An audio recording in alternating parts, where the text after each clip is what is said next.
주일날 예배를 드리겠습니다. 오늘은 창세기 50장 20절 21절의 말씀입니다. 봉독해 드리겠습니다. 당신들은 나를 해하려 하였으나 하나님은 그것을 선으로 바꾸사 오늘과 같이 많은 백성의 생명을 구원하게 하시려 하셨나니 당신들은 두려워하지 마소서. 내가 당신들과 당신들의 자녀를 기르리이다 하고 그들을 간곡한 말로 위로하였더라. 아멘. 지난주에 이어서 이번 주도 인생역전 시리즈입니다. 인생역전. 인생역전이 뭐예요? 어려운 시기가 있었다. 그래서 죽을 고비를 맞았다. 그런데 다시 내가 도전해서 이제 살만해졌다 하는 거죠.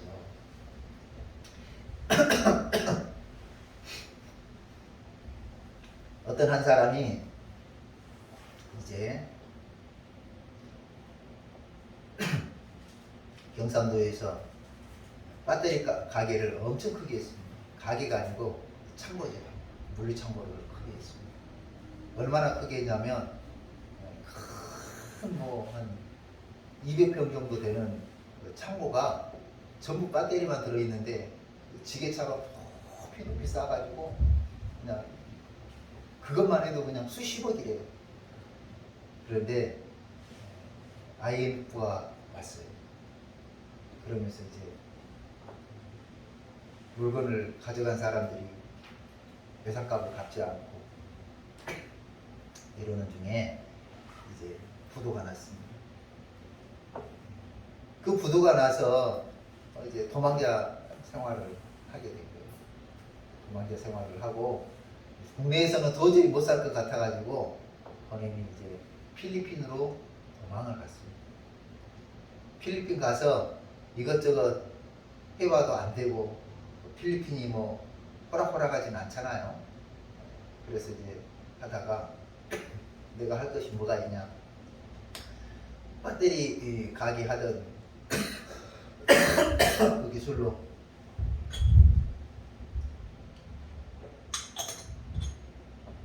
다시 필리핀에서 마닐라에서 배터리 가게를 시작했어요. 그리고 나서 배터리 가게를 하다가 점점 이게 커지는 거예요. 그래서 이제 한국에서 중고차를 사가지고 와서 그것을 조립해서 다시 파는 또 공업사를 한 거예요. 왜 중고차를 사가지고 와서 조립을 하냐면 이 한국 차가 그대로 나가면 수출이 되는데 작으면 고철로 나간다는 거예요. 중고차를 수입하면 세금이 엄청나게 많은데 고철은 말 그대로 철 무게값이니까 이제 그 중고차를 사가지고 와서 조립을 해서 다시 용접도 하고 다 붙여가지고 판매하는 이제 하는데 사업이 워낙 잘 돼. 근데 직원들이 필리핀 사람들인데 이 영어가 좀 짧으니까 이거 하고 붙여라 그랬는데 네. 앞에는 아반떼, 뒤에는 다른 차.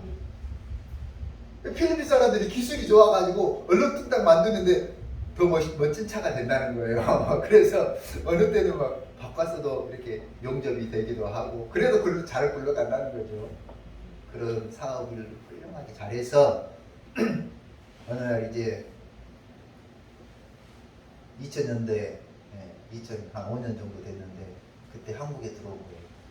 돈가방 들고 와서 자기가 그동안 배터리 가게 어쨌든 외상은 안 들어왔지만 배터리 또 이거 한 사람들에게 손해 본 사람들에게 일부씩 갚았다 하는 이야기를 들었습니다. 인생 역전 주인공인 것 같아요.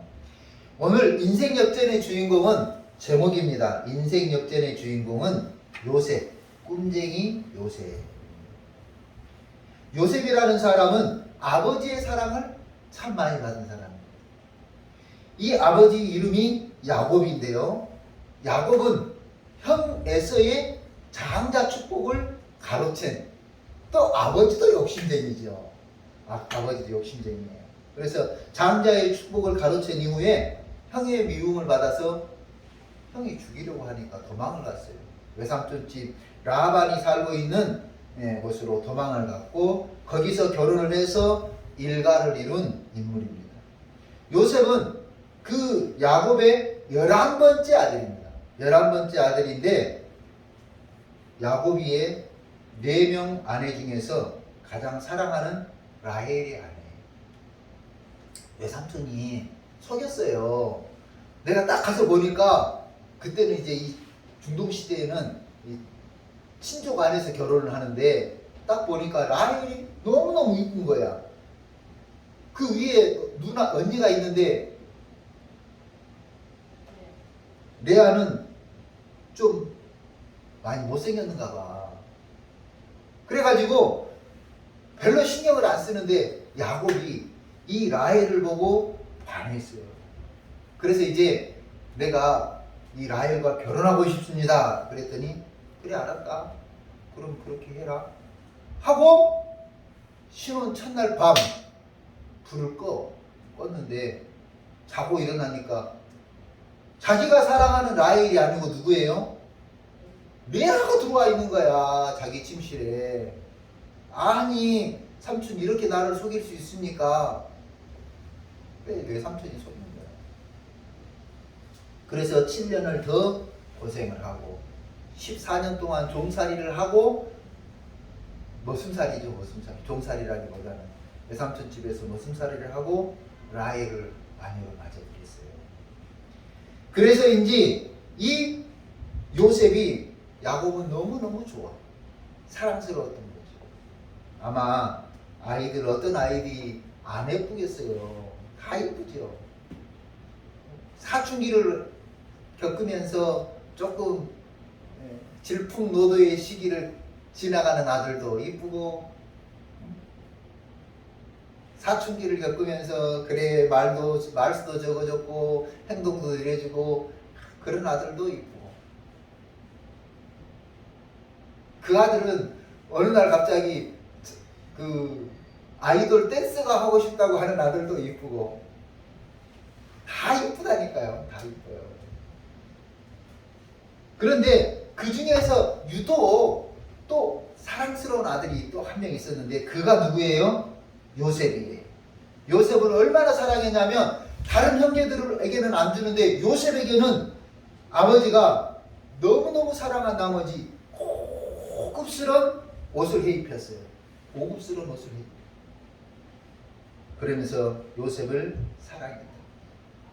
그리고 또 요셉을 사랑할 수밖에 없었던 것이 뭐냐면 요셉이 하나님 사랑한 우리말로 하면 믿음 생활을 잘했던 것 같아요. 왜 그러냐면 어느 날 아버지 제가 기도하는 중에 꿈꾸는 중에 이런 이야기를 하는 거예요. 그러면서 11볕단이 자기 볕단에게 절을 하던데요. 아버지 이게 무슨 꿈이에요? 이렇게. 또 어느 날은 해와 달과 별이 또 11별이 내 별을 향해서 넙죽 절을 하던데요. 아버지 이게 무슨 꿈이에요? 꿈 얘기를 합니다. 그러니까 형들이 미워했어요. 요셉을 미워하고 비난하고 37절 4절에 보면은요. 37장 4절에 보면 그의 형들은 아버지가 그를 자기들보다 더 사랑하는 것을 보고 그를 미워하여 그에게 평화롭게 말할 수 없었다 그랬어요. 좋은 말 나오지 않는다는 거지. 요셉에게 좋은 말 하지 않았어요. 지금으로 말하면요. 얼마나 형제들이 막 지나가면서 계속 툭툭 치고 그랬겠어요. 이 조그마한 애기를.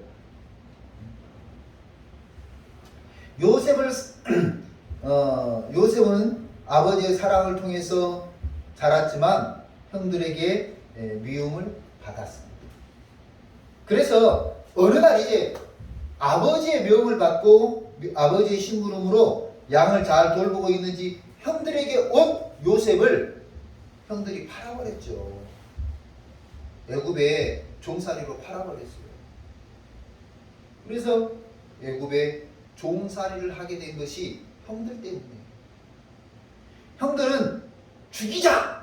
그런데 루벤, 그 첫 번째 아들이죠. 첫 번째 형 루벤이 야 우리가 죽일 필요까지 있냐? 차라리 물 없는 우물에 가둬놓으면 지가 알아서 죽겠지. 루벤 생각은 그랬던 것 같아. 내가 루벤 생각에 루벤은 모진 사람이 아니에요. 그러니까 그 우물에 가둬놓고 언젠가 내가 와서 꺼내줘야지. 그러고 이제 야곱을 우물에 가둬놨는데 루벤이 잠깐 어디 갔다 온 사이에 다른 형들이 야 저기 그 이집트 상인들 가니까 저 사람들한테 우리가 죽이면 뭐하냐? 차라리 돈 받고 팔자 해서 20냥을 은화 20냥을 갖고 팔아버린 거예요. 그리고 나서 그 색동어 좋은 것 있잖아요. 아버지가 만들어준 색동어 좋은 거 그것까지 줄 필요가 없으니까 그걸 잡아놨는데 형이 루벤이 이 요셉이 어디 갔냐 그러니까 몰라 아마 짐승이 죽였겠지 그러면서 루벤과 아버지를 속이기 위해서 양의 피를 색동옷에 묻혀가지고 아버지 요셉에게 가져다 준 거예요. 아버지 요셉이가 그냥 그 짐승에게 물려 죽었다는 이야기를 듣고 기절초풍할 일 아니에요. 아버지 실신했을 거야. 그렇게 이집트로 팔려가게 된 것이 바로 요셉이에요. 그래서 이제 이집트에 종으로 팔려가서 거기서 또 생활을 하는데 좀 생활을 잘했나 봐요. 어느 집에서 종살이를 했냐면 보디발 장군, 경호대장, 이집트 바로 왕의 경호대장, 지금으로 말하면 그 우리 청와대 그 지키는 그 있죠. 그 경호대장의 집에서 종살이를 했는데 총애를 받았어요. 그래서 바로가 보디발이 이렇게 이야기해요. 네가 모든 것을 네 맘대로 해라. 이 집안의 모든 것을 네 맘대로 살림을 살아라. 그러나 내 아내만큼은 건들지 말고 모든 것은 네 맘대로 해라. 얼마나 믿어준 거예요. 그죠? 재산을 도둑질해 갈 수도 있고 뭐 할 수도 있는데 그러지 않을 거라는 것을 알고 창고 열쇠면 뭔 열쇠면 다 주고 네가 집안 살림을 살아라. 역시 요셉이죠. 참 살림을 잘했던 것 같아요. 그런데 요셉이 그렇게 살림을 잘하면 뭐해? 어느 날 갑자기 그 보디발 장군의 아내가 요셉 한쪽 눈을 찔끔찔끔 이렇게 했겠지. 요셉이 안 넘어가는 거야. 보디발 장군이 어디 멀리 출장 간 사이에 이제 그 방에 단둘이만 있게 된 거야. 그러니까 이 보디발 장군의 아내가 와락 잡으려고 그러니까 요셉이가 도망갔어요. 근데 도망가다가 옷이 잡혔지. 그래서 그 옷 한 조각을 남겨놓고 도망갔는데 이 부인이 아무 말 안 하고 있다가 자기 남편 보디발 장군이 돌아오니까 탁 내밀면서 그러는 거예요. 당신이 총애하는 요셉이가 나를 겁탈하려고 그랬다. 내가 막 소리치니까 도망갔다. 그러면서 이거 한 조각 놔두고 간 거다. 보디발 장군이 그 부인의 말을 듣고 요셉을 바로 감옥에 보내버렸죠. 감옥살이를 하게 되는 요셉이 나와요. 그래서 감옥살이를 시작을 해요. 보디발 장군의 아내의 그 모함에 의해서 요셉이 감옥을 가죠. 그 감옥살이에서도 또 우리 생각해 보면은 비참하잖아요. 낙관에는 한다고 했는데, 근데 요셉은 그런 중에도 낙심하지 않고 또 그 감옥살이도 아마 잘했던 것 같아요. 뭘 보면 알 수 있냐면 감옥에서 여러 사람들이 요셉을 신임했어요. 그러면서 요셉이 꿈꾼 것을 이야기해주고 요셉이 또 신앙적인 이야기 해주면 귀담아 들었던 거죠. 감옥에 누가 감옥도 동기가 중요하죠. 그 동기 중에 한 명이 술 맡은 관원이 있었어요. 술 맡은 관원이 어느 날 내가 꿈을 꿨는데 이런 꿈을 꿨다. 그래? 그것은 곧 죄를 용서받고 복직할 뿐이다 가르쳐줍니다. 그런데 정말 복직했어요. 복직해가지고 술 맡은 관원이 다시 된 거죠. 바로왕이 꿈을 꿨는데 꿈이 도대체 무슨 꿈인지 모르겠는 거예요. 도대체 무슨 꿈인지 몰라서 술사와 박수들에게 내 꿈을 알아맞혀 달라, 풀어달라 그러는데 아무도 못 풀고 있는데 술 맡은 관원이 뭐라고 그러냐면 저도 그런 꿈을 꾼 적이 있습니다. 꿈이 무슨 꿈인지 도대체 모르겠을 때 그 감옥 감방 동기 요셉이라고 하는 애가 내 꿈을 해석해줬는데 그 꿈대로 됐습니다. 요셉은 꿈을 해석하는 능력이 있었습니다. 그러니까 바로가 데려와라. 그래서 바로의 꿈을 해석해 주지요. 그리고 나서 바로의 총애를 받고 요셉이 애굽의 총리 대신까지 되는 스토리가 창세기 37장부터 50장까지의 간략한 내용입니다. 그러면 오늘 여기에서 우리가 눈여겨봐야 될 것이 인생 역전이라고 그랬잖아요. 인생 역전. 첫 번째로 환경에 굴하지 않고 매 순간 믿음으로 살았다 하는 게 중요해요. 요셉은 환경에 굴하지 않고 매 순간 믿음으로 살았다. 요셉이 팔려갈 때 나이가 약 17세 정도 된다고 해요. 우리나라로 그러면은 고등학교 1학년이죠. 그죠? 팔려갈 때 아버지의 심부름으로 갈 정도니까 적은 나이 아니죠. 그 정도 나이 되면 자기 집이 어딘지, 고향이 어딘지, 아버지가 누군지 다 아는 나이예요. 그런데 그렇게 팔려가서 종살이를 했다. 여러분, 종살이라는 것이요, 이만큼 무서워요. 자유가 없어요. 자기 생명이 아니에요. 자기 시간이 아니에요. 그래서 아버지를 찾아갈 수 있는데도 불구하고 못 찾아간 거예요. 17살 아버지를 찾아갈 수 있는 나이인데도 불구하고 종이 되었기 때문에 못 찾아간 거예요. 그리운 아버지, 미운 형들 생각하면 우라통이 치밀었겠죠. 자포자기 할 수도 있고 성질이 나서 뭔가 사고를 칠 수도 있고 그렇지만은 요셉은 매 순간 하나님의 사람으로서 최선을 다했습니다. 흘러 들어간 보디발 장군의 집에서 성심성의껏 최선을 다해서 일을 하다 보니까 총애를 받았습니다. 애굽 왕의 경호대장 집안에서 총괄하는 직책까지 맡게 된 거죠. 보디발이 인정할 만큼 믿고 맡겨도 되겠다는 확신이 들 만큼 근면 성실 최선을 다하는 사람이 요셉이었습니다.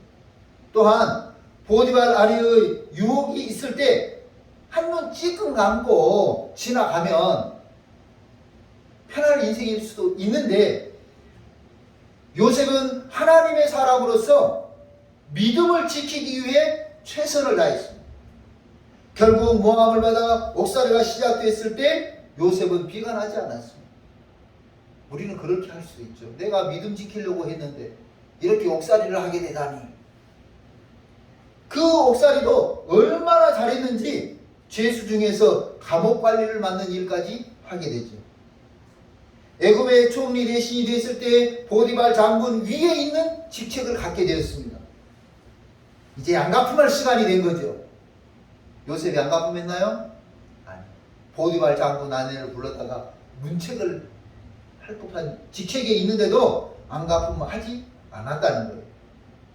애굽의 총괄 대신이 되었을 때 우연히 형들이 찾아왔어요. 그 형들이 사는 지역에 기근이 너무 심해가지고 이 애굽으로 이제 양식을 사러 왔어요. 잘됐다. 형들에게 안가품을 해야지. 안가품을 할 수 있는 위치가 되었지만 하나님의 사람으로서 믿음에 위배되는 행동을 하지 않았다는 겁니다. 인생 역전을 한 요셉은 모든 것이 최악인 종살이 환경에서도 인생을 비관하지 않았습니다. 억울하게 누명을 쓰고 감옥살이 할 때도 인생을 포기하지 않았습니다. 애굽의 총리 대신이 되어서 권력을 휘두를 위치에 있을 때도 교만하지 않았습니다. 요셉처럼 매 순간 어떤 환경에서라도 믿음으로 살 때 인생 역전의 주인공이 됩니다. 두 번째로 인생 역전한 요셉은 오늘도 하나님과 동행했다. 중요한 말이에요. 오늘도 하나님과 동행했다. 오늘이 어떤 날이에요? 오늘이 형들이 팔아먹은 날이에요. 형들이 팔아먹은 날. 여러분 같으면 어떻겠어요? 오늘이 어떤 날이에요? 모함을 받아서 감옥에 들어가는 날이에요. 오늘이 어떤 날이에요? 내가 이제 보디발 장군보다 더 높은 지위에 앉아서 보디발을 호령할 수 있는 날이에요. 오늘이 어떤 날이에요? 오늘이 나를 팔아먹은 형들에게 원수를 갚을 수 있는 날이에요. 그런 날인데도 불구하고 요셉은 그런 날인데도 불구하고 하나님과 동행했다. 어려서 꿈을 자주 꾼 그가 하나님을 사랑하는 마음으로 살았기 때문이라고 보는 거예요. 그래서 종으로 팔려가서는 믿음의 사람으로 살아서 신뢰를 받았고, 여인의 유혹이 있을 때 믿음을 지키려고 뿌리치며 거부했고, 애굽의 총리가 되어서는 권력을 이용해 세를 부리는 것이 아니라 하나님의 사람으로서 옳은 정치를 실현했고, 요셉은 아버지 집에 살 때 좋은 시절뿐 아니라 종살이 시절에도 감옥살이 시절에도 언제나 어디서나 믿음으로 오늘을 살려고 애쓴 사람이다. 요셉처럼 오늘 지금 하나님과 동행하려고 애쓸 때 인생 역전이 가능합니다. 세 번째로 인생 역전한 요셉은 과거 때문에 오늘과 내일을 손해보는 사람이 아니었습니다. 중요한 것 같아요. 과거 때문에 오늘과 내일을 손해보는 사람이 아니다. 전도하면서 만난 사람 이야기 지난번에 한번 했죠. 사업을 크게 할 때 너무너무 사업이 잘 됐어요. 그래 친구가 돈을 빌리러 오니까 선뜻 큰 돈을 빌려줬다는 거예요. 그때 생각으로는 내가 이 돈 없어도 사는데 니캉 우리가 그런 거 따질 사이냐. 후회 없이 빌려줬어요. 그런데 세월이 지나면서 본인의 사업이 쫄딱 망해가지고 이제 살기 힘드니까 친구를 찾아가요. 친구도 역시 어렵거나 말거나 그래 네 나한테 빌려간 돈 갚아라. 야 네가 알다시피 이게 뭐가 있냐. 근데 이 사람 입장에서는 뭐예요? 이 사람 입장에서는 저것이 돈만 갚으면 내가 이렇게 살지 않을 텐데, 저것이 돈만 갚으면 내가 이렇게 살지 않을 텐데. 그러면서 제가 벌써 10년도 더 됐으니까 그 전에부터 그 생각을 가지고 산 거야. 여러분, 이 사람이 거의 술 먹고 원망하고 그런 걸로 세월을 허송세월하고 있어요.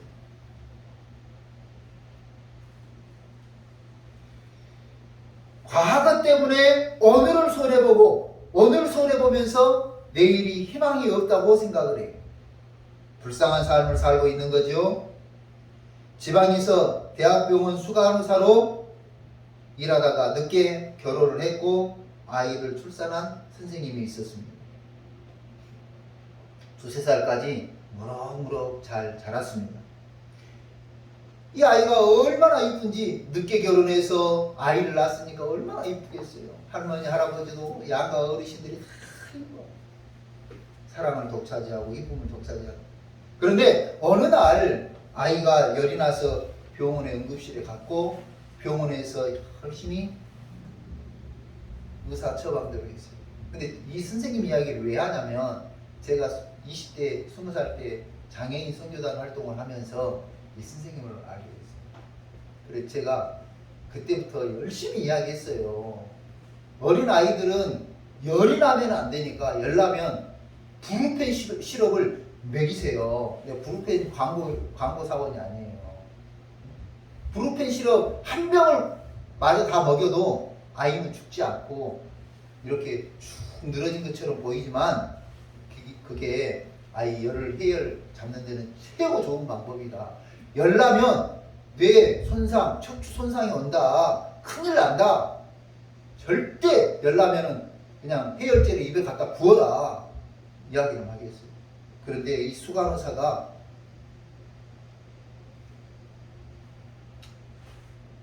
원장님은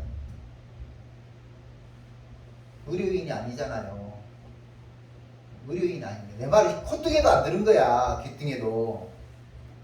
그러던 어느 아이가 열이 나기 시작했고 병원에 입원해서 치료를 하고 병원의 방식대로 했어요. 며칠 동안 고열에 시달렸어요. 그리고 퇴원했습니다. 그런데요, 퇴원한 지 4, 5개월 지나서부터 아이가 조금씩 이상한 거예요. 뭔가 몰라.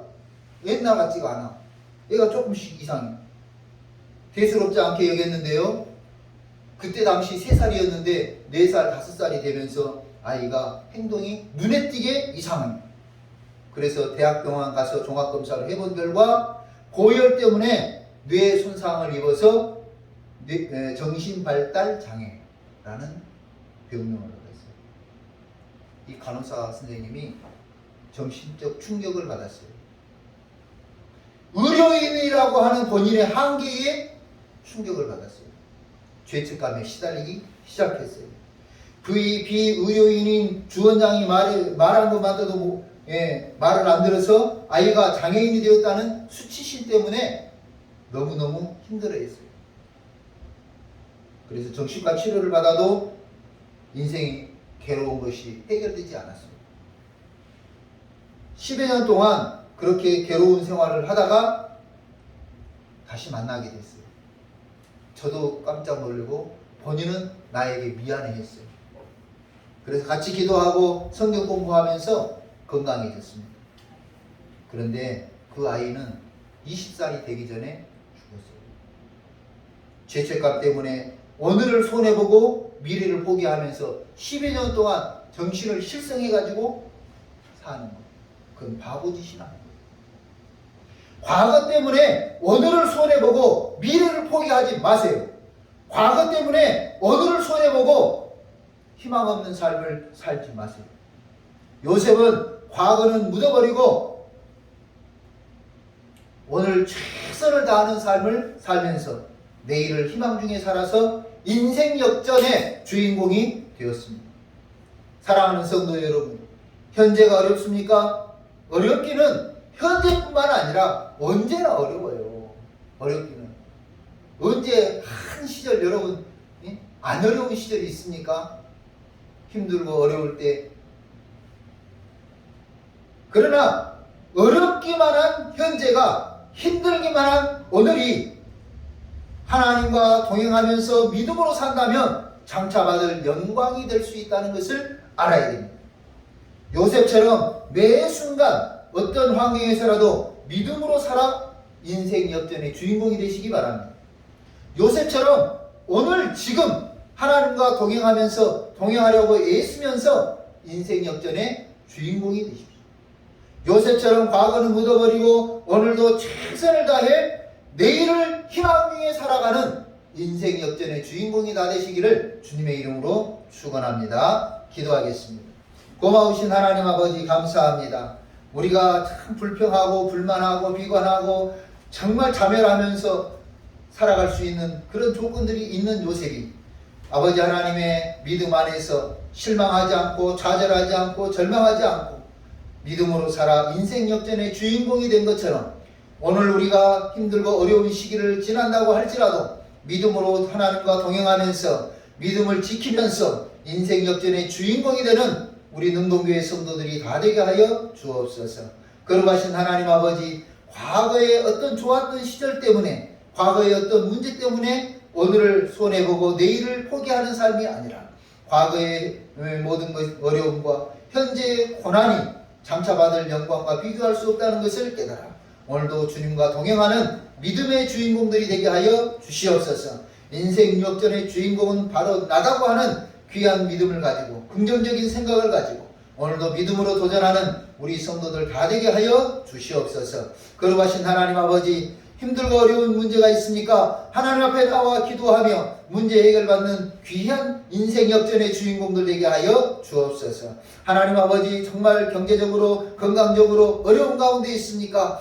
이 관계 속에서 풀지 못하는 문제가 있습니까? 하나님께서 함께하여 주셔서 이 모든 것이 지나가고 인생 역전의 주인공이 되어 웃을 날이 온다는 사실을 알게 하시고, 하나님께서 우리와 함께 하신다는 사실을 반드시 믿고 하나님 앞에 기도하며 인생 역전의 주인공이 되는 우리 능동교회 성도들이 다 되게 하여 주시기를 구주 예수님의 이름으로 기도하옵나이다. 아멘. 찬송가 406장 찬송하시겠습니다.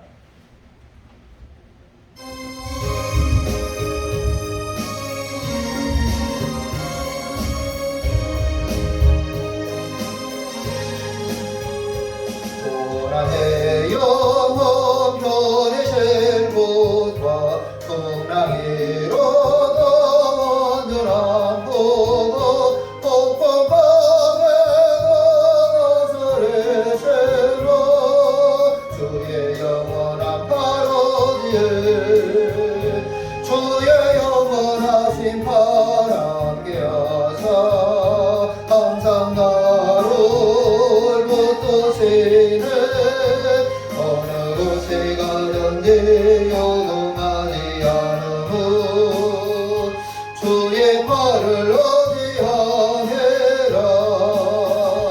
세상 친구들 나를 버려도 예수는 함께 동행함으로 주의 은혜가 충만하리라 주의 영원한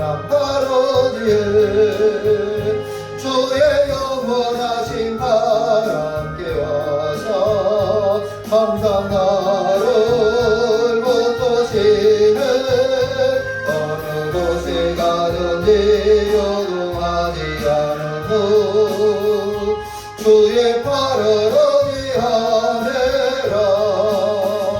나의 믿음의 연약에도 미리의 하나님을 주시며 위대할 때가 원하시고 주의 영원한 바로지에 주의 영원하신 바람께 하사 항상 나를 붙드시네 어느 곳에 가든지 요동하지 않으무 주의 팔을 어디하느라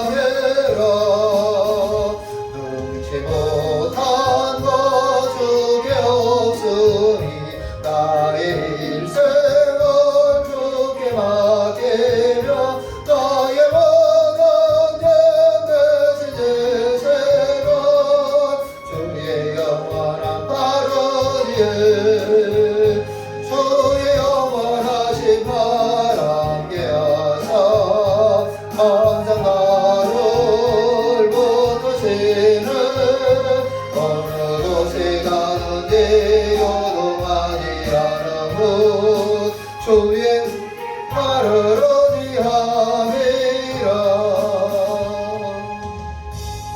기도하겠습니다. 고마우신 하나님 감사합니다. 하나님 앞에 예배를 드리며 귀한 손길로 예물을 드렸습니다. 드린 예물을 기억해 주시고 받으시고 흠양하여 주옵소서. 이 예물이 쓰이는 곳에 복음의 역사가 나타나게 하시고 하나님의 영광이 나타나게 하시고 교회가 부흥되게 하시고 어렵고 힘든 이웃 사람들이 새 힘을 얻는 데 사용되도록 인도하여 주옵소서. 이제는 우리 구주 예수 그리스도의 은혜와 하나님 아버지의 무한하신 사랑과 성령의 이루하시고 교통하시고 충만하심 요셉처럼 믿음으로 살면서 인생 역전의 주인공이 되기를 소망하는 우리 능동교회 성도들과 그 가정과 생업 위에 이제로부터 영원토록 함께 계시기를 축원하옵나이다.